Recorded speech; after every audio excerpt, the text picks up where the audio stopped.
হাতে আর মাত্র কয়েক ঘন্টার অপেক্ষা, তারপরেই শুরু হচ্ছে ভারতের ক্রিকেটের মহা উৎসব আইপিএল। আজ সন্ধ্যা 6টা থেকে শুরু হচ্ছে উদ্বোধনী অনুষ্ঠান। এদিনের উদ্বোধনী অনুষ্ঠানের মঞ্চে দেখা যাবে বলিউডের তারকাদের। থাকবেন আর রহমান, সোনু নিগম, অক্ষয় কুমার, টাইগার শ্রফ সহ অন্যান্যরা। এদিন উদ্বোধনী অনুষ্ঠানের পর রাত্রি আনুমানিক 8টা থেকে প্রথম দিনের খেলা অনুষ্ঠিত হবে। আইপিএলে আজ প্রথম ম্যাচ মুখোমুখি হতে চলেছে চেন্নাই সুপার কিংস ও রয়্যাল চ্যালেঞ্জার্স বেঙ্গালুরু। চেন্নাইয়ের অধিনায়ক হিসেবে মাঠে নামবেন না মহেন্দ্র সিং ধোনি, কারণ তিনি অধিনায়কের পদে নেই। নতুন অধিনায়ক ঋতুরাজ গায়কোয়াড়। গত বছর আইপিএল জেতার পর ধোনি জানিয়েছিলেন আর 1 বছর তিনি খেলবেন। বেঙ্গালুরুর দলে রয়েছেন বিরাট কোহলি। দুই দলই জয় দিয়ে আইপিএল অভিযান শুরু করতে চাইছে। এম.এ. চিদম্বরম স্টেডিয়ামে খেলা হবে। কয়েকদিন আগে বেঙ্গালুরুর মহিলাদের আইপিএল জিতেছে, ফলে যা বেঙ্গালুরুর কাছে বাড়তি তাগিদ চেন্নাইয়ের ঘরের মাঠে খেলা। ফলে আত্মবিশ্বাসী চেন্নাই সুপার কিংসও। তাদের দলে রয়েছে রবীন্দ্র জাডেজা, মঈন আলী, মিচেল স্যান্টনার, রাচিন রবীন্দ্রর মতো অলরাউন্ডার। তবে আরসিবির দলেও অলরাউন্ডার রয়েছে, সংখ্যায় যা কোনো অংশে কম নয়। রয়েছে গ্লেন ম্যাক্সওয়েল, ক্যামেরন গ্রিন। এই টিমেও রয়েছেন মোহাম্মদ সিরাজ।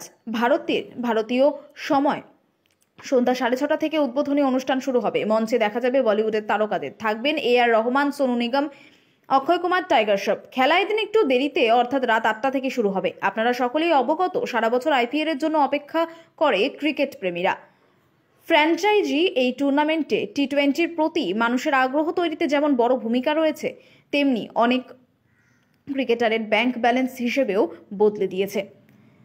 দক্ষিণ আফ্রিকার কিংবদন্তি এবি ডি ভিলিয়ার্স দীর্ঘদিন আইপিএলে খেলেছেন। রয়্যাল চ্যালেঞ্জার্স বেঙ্গালুরুর হয়ে 13 মৌসুম খেলা ডি ভিলিয়ার্স কিন্তু এই টুর্নামেন্টকে শুধু ক্রিকেটের মধ্যেই রাখছেন না, তিনি আইপিএলকে দেখছেন দুনিয়ার অন্যতম বড় স্পোর্টস ইভেন্ট হিসেবে।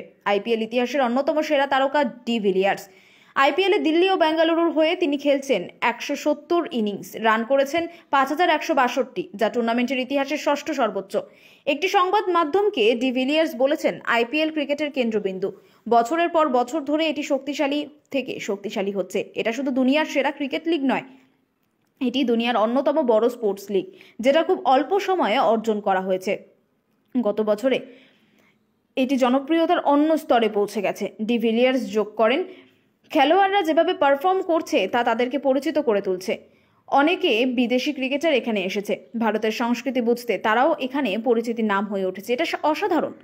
এটা খেলোয়াড়দের জন্য দারুণ একটা সুযোগ। আসলে শুধু খেলোয়াড়দের নয়, প্রশাসক সহ সবার যুক্ত হওয়ার সুযোগ।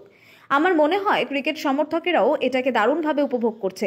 অবশ্য আইপিএল এর প্রতি ডি ভিলিয়ার্সের এমন মুগ্ধতা নতুন কিছু নয়। 2019 সালে ডি ভিলিয়ার্স আইপিএলকে বিশ্বকাপের চেয়েও ভালো বলেও মন্তব্য করেছিলেন।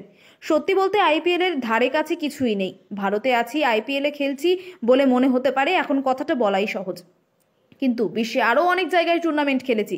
আমার মতে এটা আইপিএল বিশ্বকাপের চেয়েও ভালো।